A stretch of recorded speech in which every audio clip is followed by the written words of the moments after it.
তীব্র গরমে একটু স্বস্তি পেতে ফুটপাতের এক গ্লাস শরবত কিংবা মুখরোচক চটপটি ফুচকায় তৃপ্তি খোঁজেন অনেকেই। কিন্তু আপনি কি জানেন, এই তৃপ্তির আড়ালে আপনার শরীরে প্রবেশ করছে কোটি কোটি জীবাণু। সম্প্রতি এক গবেষণায় উঠে এসেছে ভয়াবহ তথ্য। এক প্লেট চটপটিতে মিলছে 7 কোটিরও বেশি মলমূত্রজাত জীবাণু।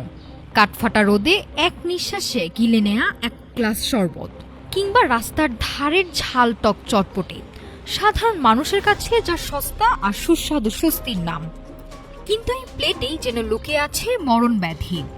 সাম্প্রতিক গবেষণা বলছে, ফুটপাতে পরিবেশিত এক প্লেট চটপটিতে পাওয়া যায় প্রায় 7 কোটিরও বেশি মলমূত্রজাত জীবাণু, যা সাধারণ ডায়রিয়া থেকে শুরু করে ঘটাতে পারে দীর্ঘমেয়াদী স্বাস্থ্য বিপর্যয়।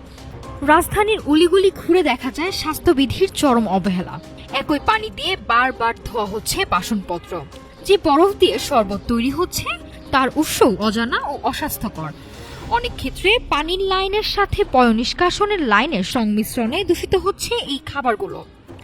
নিরাপদ খাদ্য কর্তৃপক্ষের পরীক্ষায় ঢাকার বিভিন্ন এলাকার খাবারে মিলছে ইকোলাইয়ের মতো ক্ষতিকর ব্যাকটেরিয়া। বিশেষজ্ঞদের মতে, তদারকি আর সচেতনতা ছাড়াই এই নীরব ঘাতক থামানো অসম্ভব। এক মুহূর্তের স্বাদ কি জীবনের চেয়েও বড়? প্রশ্নটি এখন সাধারণ মানুষের বিবেকের কাছে। নাফিসা আমিয়া, ঢাকা টুডে।